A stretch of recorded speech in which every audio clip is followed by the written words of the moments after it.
Shalom Elohim, haleluya, puji nama Tuhan. Semangat pagi Bapak Ibu Saudara yang dikasihi Tuhan kita Yesus Kristus. Jumpa lagi bersama saya Pendeta Samuel Mabuntu dalam renungan pagi ke 2765 hari. Renungan pagi ini mengudara.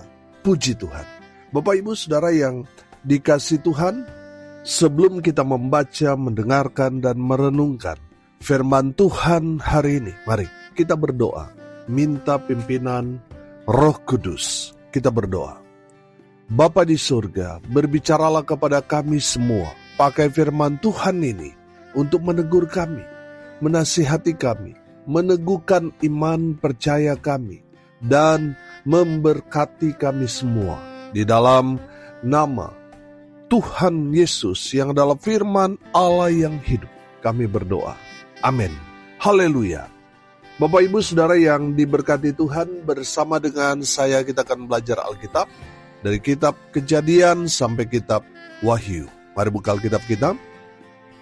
1 Timotius pasal 4 ayat 1 sampai ayat 5. Di bawah perikop tugas Timotius dalam menghadapi pengajar sesat. Demikian firman Tuhan. Tetapi Roh dengan tegas mengatakan bahwa di waktu-waktu kemudian ada orang yang akan murtad, lalu mengikuti roh-roh penyesat dan ajaran setan-setan. Oleh tipu daya pendusta-pendusta yang hati nuraninya memakai cap mereka. Mereka itu melarang orang kawin, melarang orang makan makanan yang diciptakan Allah, supaya dengan pengucapan syukur dimakan oleh orang yang percaya dan yang telah mengenal kebenaran. Karena semua yang diciptakan Allah itu baik, dan suatu pun tidak ada yang haram jika diterima dengan ucapan syukur. Sebab semuanya itu dikuduskan oleh firman Allah dan oleh doa. Amin. Firman Tuhan, haleluya. Bapak Ibu Saudara yang diberkati Tuhan, dalam konteks kebenaran firman Tuhan ini mau bicara tentang apa yang akan terjadi di akhir zaman. Saya percaya kita hidup sekarang ini ada di penghujung zaman. Amin. Bapak Ibu Saudara yang dikasihi Tuhan, dalam firman Tuhan ini mau memberikan pengertian kepada kita supaya kita jangan sampai terbawa hanyut oleh ajaran-ajaran sesat. Saudara yang dikasihi Tuhan, kalau kita melihat sekarang, ajaran-ajaran sesat semakin berkembang. Bukan hanya di luar gereja, tetapi sudah mulai masuk ke dalam gereja. Makanya Rasul Paulus mau memberikan pesan kepada Timotius dan kepada jemaat semua. Pesan ini, yang pertama, hiduplah dalam pimpinan Roh Kudus. Amin. Sudah perhatikan ayat 1, tetapi Roh dengan tegas mengatakan bahwa di waktu-waktu kemudian ada orang yang akan murtad, lalu mengikuti roh-roh penyesat dan ajaran setan-setan. Saudara, perhatikan, tetapi Roh dengan tegas mengatakan. Saya menangkap di sini bahwa kita orang percaya harus hidup dalam pimpinan Roh Kudus. Supaya apa? Supaya kita tahu mana yang berkenan bagi Tuhan dan mana yang tidak. Saudara, kita harus hidup dalam pimpinan Roh Kudus supaya kita terus hidup dalam perkenanan Tuhan. Amin. Saudara, firman Tuhan ini menjelaskan kepada kita ada orang yang akan murtad. Ada orang yang mengikuti roh-roh penyesat dan ajaran setan-setan dan sebagainya. Saudara, jangan kaget ketika saudara melihat ada orang yang aktif pelayanan, aktif dia pergi ke gereja, tapi tiba-tiba meninggalkan apa yang sudah dia jalani selama ini.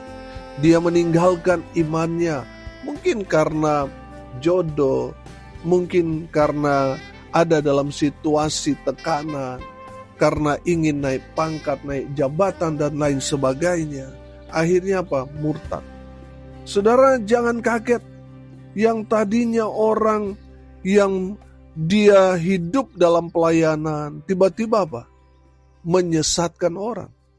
Jangan kaget saudara, kalau ada orang yang tadinya dia aktif ikut Tuhan, aktif dalam pelayanan, tapi tiba-tiba dia menggeluti ajaran setan-setan. Saudara yang dikasihi Tuhan, jangan kaget. Kenapa? Karena firman Tuhan sudah mengingatkan kita jauh-jauh hari, supaya kita hidup dalam pimpinan Roh Kudus. Amin. Kalau kita dipimpin oleh Roh Kudus, maka kita akan semakin dekat, semakin lekat, semakin erat dengan Tuhan. Amin. Orang-orang yang murtad itu kan orang-orang yang tidak menundukkan diri mereka kepada pimpinan Roh Kudus. Mereka yang tidak peka pada suara Tuhan. Mereka seringkali lebih mendengar suara-suara yang bukan dari Tuhan. Bapak Ibu Saudara, hiduplah dalam pimpinan Roh Kudus. Amin. Saya yakin dan percaya, kalau kita dipimpin oleh Roh Kudus, maka yang akan kita dengar yaitu firman Tuhan. Amin. Yang akan kita kerjakan, kita lakukan adalah seturut dengan kebenaran firman. Amin. Bapak Ibu Saudara yang dikasihi Tuhan, kalau Roh Kudus yang memimpin kita, sudah pasti apa yang Dia arahkan kepada kita, Dia mau kita kerjakan adalah hal-hal yang menyenangkan hati Tuhan. Amin. Saudara, kalau saudara sebagai orang percaya, saudara malas baca, mendengarkan firman Tuhan, bagaimana saudara mau peka pada pimpinan Roh Kudus? Makanya selalu saya dorong saudara untuk setiap hari selalu baca firman. Berkomitmen untuk tahun ini saya mau baca firman Tuhan. Saudara yang dikasihi Tuhan, walaupun itu satu ayat itu punya kuasa. Amin. Karena kalau kita selalu membaca firman Tuhan, maka kita akan peka pada suara Tuhan itu. Sehingga di saat Roh Kudus membawa kita dalam perjalanan kehidupan kita, kita selalu melakukan perkenanan Tuhan. Amin. Hal-hal yang berkenan bagi mata Tuhan, itu yang kita kerjakan, kita lakukan. Amin. Saudara yang dikasihi Tuhan, sudah pasti kalau kita dipimpin oleh Roh Kudus, pasti kita hidup dalam terang kasih Tuhan. Amin. Saudara yang dikasihi Tuhan, Roh Kudus itu roh Tuhan yang suci. Tidak mungkin Tuhan mengajarkan kepada kita untuk kompromi dengan dosa. Tidak mungkin. Sudah pasti orang yang dipimpin oleh Roh Kudus, dia melakukan hal-hal yang kudus, hal-hal yang suci, hal-hal yang berkenan di hadapan Tuhan. Haleluya. Bapak Ibu Saudara, hiduplah dalam pimpinan Roh Kudus. Dengan hidup dalam pimpinan Roh Kudus, saudara akan terhindar dari kemurtadan, terhindar dari roh-roh penyesat, terhindar dari ajaran-ajaran iblis.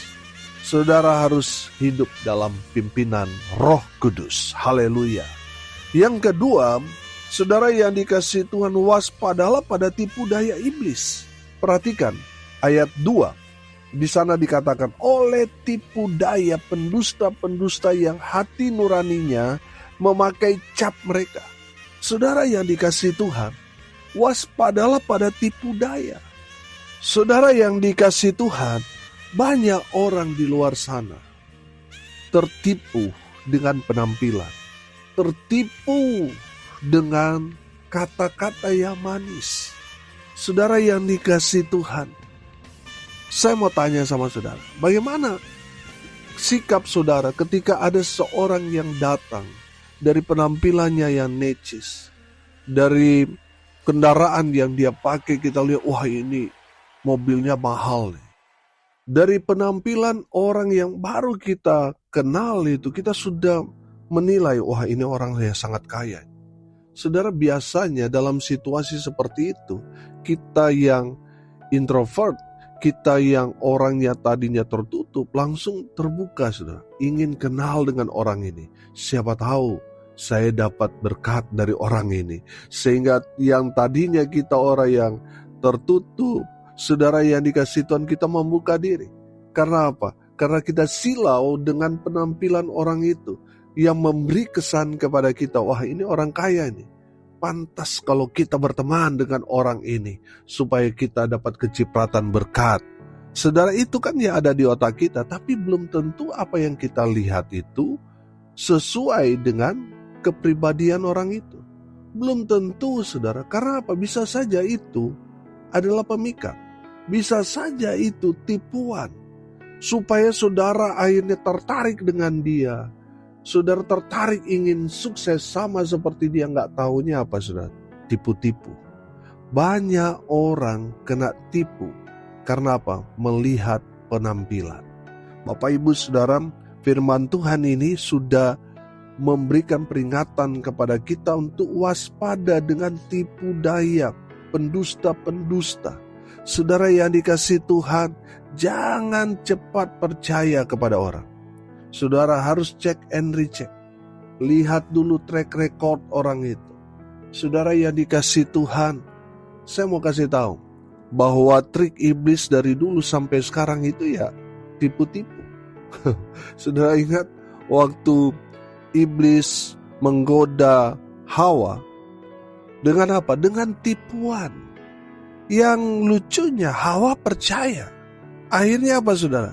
Akhirnya manusia jatuh ke dalam dosa. Saudara yang dikasihi Tuhan, hati-hati dengan apa yang kita lihat. Belum tentu itu realnya. Belum tentu apa yang kita lihat itu fakta. Belum tentu. Bisa saja itu manipulasi. Bapak Ibu Saudara, di dalam dunia pelayanan juga banyak orang manipulasi, tipu-tipu, betul? Banyak orang kelihatannya mau memberi kesan kepada orang banyak bahwa dia sangat-sangat rohani. Tapi belum tentu. Kelakuannya belum tentu rohani. Ada orang yang kelihatannya rohani, tapi kelakuannya rohana, saudara. Bapak Ibu Saudara yang dikasihi Tuhan, kalau saudara ingin mengenal seseorang, coba tinggal dengan orang itu selama 3 hari. Saudara akan melihat sifat aslinya, saudara. Betul? Bapak Ibu Saudara yang dikasihi Tuhan, waspada pada tipu daya iblis. Orang-orang yang ada di sekitar kita bisa saja dipakai iblis. Makanya kita harus waspada dengan tipu daya si iblis. Yang tujuannya adalah supaya kita jatuh, sama seperti Adam dan Hawa jatuh. Karena apa? Karena tipu daya si iblis. Bapak Ibu Saudara, hati-hati. Waspada pada tipu daya iblis. Apa yang kita lihat belum tentu itu realitanya. Saudara yang dikasihi Tuhan, saudara harus bijaksana.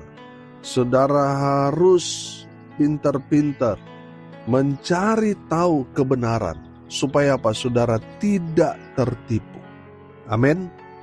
Saya mau ceritakan satu peristiwa, fakta yang pernah terjadi beberapa tahun yang lalu, di mana ada seorang hamba Tuhan, pendeta, yang mengajak orang untuk investasi. Saudara yang dikasihi Tuhan, karena dia pendeta, orang semua percaya, lalu menginvestasikan dengan tawaran keuntungan yang sangat-sangat di luar nalar. Keuntungannya di atas bunga bank rata-rata, saudara, sehingga orang tertarik. Karena yang menawarkan ini pendeta, tidak ada kecurigaan. Saudara, mereka lalu menginvestasikan. Tiba-tiba mereka mendapatkan bunga yang begitu menggiurkan. Padahal itu uang mereka yang diputarkan, saudara. Lalu semakin banyak orang tertarik, semakin banyak orang yang menginvestasikan. Ada yang jual tanah, ada yang jual hartanya untuk menginvestasikan semua harta milik mereka dengan keinginan mereka dapat meraup keuntungan yang sebanyak-banyak mungkin. Saudara, apa yang terjadi? Setelah setahun berjalan, mulai terbongkar bahwa ternyata itu adalah penipuan. Bapak, Ibu, Saudara, bukan pendeta ini saja yang berhasil menipu orang, tapi banyak juga teman-teman pendetanya yang ada di ring satunya ikut terlibat, saudara, tanpa mereka tahu. Saudara yang dikasihi Tuhan, mereka dalam pikiran mereka mendapat keuntungan dari hasil investasi. Tanpa mereka sadar, mereka menipu banyak orang. Sehingga banyak sekali pada saat itu pendeta stres, pendeta mati. Bukan hanya pendeta, jemaat banyak sekali yang frustasi pada saat itu. Karena apa, saudara? Mereka sudah menjual semua harta mereka. Mereka ajak lagi saudaranya, keluarganya untuk dapat berinvestasi sama dengan dia. Tapi ternyata ujung-ujungnya penipuan. Saudara yang dikasihi Tuhan, dari kebenaran firman Tuhan ini, kita diingatkan, waspada pada tipu daya si iblis. Saudara yang dikasihi Tuhan, jangan sampai saudara ingin cepat kaya, akhirnya saudara ditipu. Saudara yang dikasihi Tuhan, kalau saudara mau kaya, ya saudara harus kerja keras. Saudara harus mengandalkan Tuhan. Sudah pasti saudara diberkati. Amin. Tidak ada yang instan. Kalau itu instan pasti penipuan. Saudara lihat, ada seorang anak muda yang berkata, kasih saya 150 juta sekarang 3 hari, itu akan menjadi 1 miliar. Dan banyak orang ingin sekali sama seperti dia. Tapi belakangan ini, beberapa hari ini kan heboh. Ternyata apa? Penipuan. Bapak, Ibu, Saudara, hati-hati dengan penipuan. Hati-hati dengan tipu daya iblis. Sehingga orang-orang yang ingin cepat kaya, saudara, dia dibutakan. Pikirannya, pandangannya sudah jadi gelap. Makanya saudara yang dikasihi Tuhan, hati-hati. Jangan sampai saudara jadi korban baru saudara sadar. Tapi kebanyakan memang banyak orang harus jadi korban dulu baru jadi pintar. Bapak, Ibu, Saudara yang dikasihi Tuhan, hati-hati pada tipu daya iblis yang menggiurkan, sepertinya menjanjikan, tapi pada ujungnya saudara akan jadi korban. Bapak, Ibu, Saudara, waspadalah pada tipu daya iblis yang menyesatkan, yang membuat saudara jauh dari Tuhan. Hati-hati, waspada pada tipu daya iblis. Yang ketiga, pesan firman Tuhan ini, ayat 3 sampai ayat 5, perhatikan. Mereka itu melarang orang kawin, melarang orang makan makanan yang diciptakan Allah, supaya dengan pengucapan syukur dimakan oleh orang yang percaya dan yang telah mengenal kebenaran. Karena semua yang diciptakan Allah itu baik, dan suatu pun tidak ada yang haram jika diterima dengan ucapan syukur. Sebab semuanya itu dikuduskan oleh firman Allah dan oleh doa. Haleluya. Saudara, pesan yang ketiga dari firman Tuhan ini, kita harus hidup dalam kebenaran. Amin. Kita harus hidup dalam kebenaran.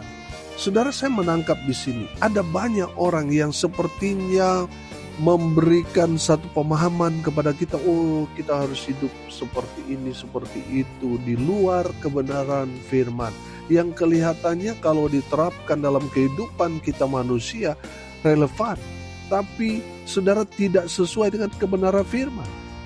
Firman Tuhan ini mengajarkan kepada kita tidak ada yang haram kalau kita menerimanya dengan ucapan syukur. Saudara dengar ini baik-baik.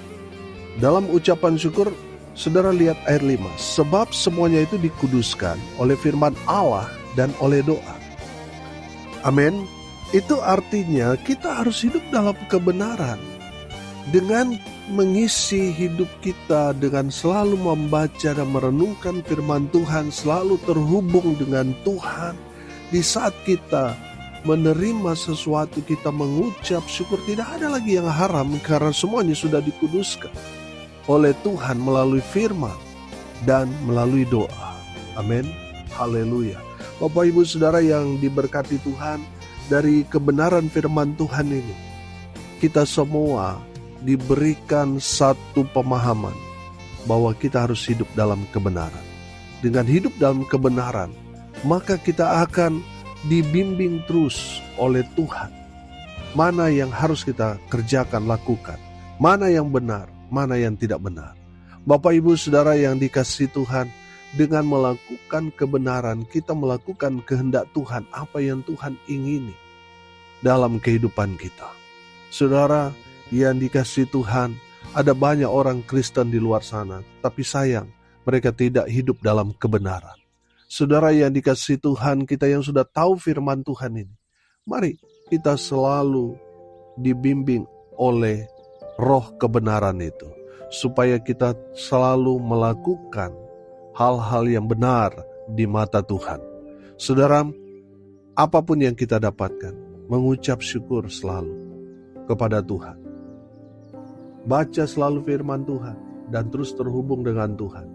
Dengan demikian saudara, tidak ada yang haram. Semuanya sudah dikuduskan dalam nama Tuhan Yesus Kristus. Haleluya. Hari ini kita belajar saudara. Pesan firman Tuhan kepada kita semua yang pertama, hiduplah dalam pimpinan Roh Kudus. Yang kedua, waspada pada tipu daya si iblis yang mau menyesatkan kita semua gereja Tuhan. Kita harus waspada. Yang ketiga, kita harus hidup dalam kebenaran. Karena kalau kita hidup dalam kebenaran, kebenaran itu yang akan memerdekakan kita. Kebenaran itu yang akan menguduskan hidup kita. Amin. Mari kita berdoa. Terima kasih Bapa di surga atas berkat firman yang sungguh memberkati kami. Berkati semua pendengar dimanapun mereka berada. Tuhan memberkati hidup mereka, rumah tangga mereka diberkati. Usaha, pekerjaan, pelayanan mereka dibuat beruntung, berhasil dalam segala hal. Mereka yang sakit Tuhan sembuhkan. Mereka yang lemah Tuhan kuatkan. Tuhan hibur mereka berduka cita. Dan hamba berdoa biarlah berkat surga turun memenuhi semua pendengar. Bapak Ibu Saudara yang diberkati Tuhan, arahkanlah hatimu kepada Tuhan dan terimalah berkat dari Tuhan Yesus. Tuhan memberkati engkau dan melindungi engkau. Tuhan menyinari engkau dengan wajah-Nya dan memberi engkau kasih karunia. Tuhan menghadapkan wajah-Nya kepadamu dan memberi engkau damai sejahtera di dalam nama Tuhan Yesus, sumber daripada segala berkat. Bapak Ibu Saudara yang percaya, diberkati Tuhan, katakan amin. Puji Tuhan. Bapak Ibu Saudara yang dikasihi Tuhan, kalau saudara merasa diberkati melalui renungan pagi ini, bagikan juga kepada saudara-saudara yang lain supaya mereka juga diberkati. Karena untuk itulah kita dipanggil, untuk jadi berkat. Salam kasih dari Bali. Saya Pendeta Samuel Mawuntu. Sampai jumpa besok pagi. Tuhan Yesus memberkati kita semua. Haleluya.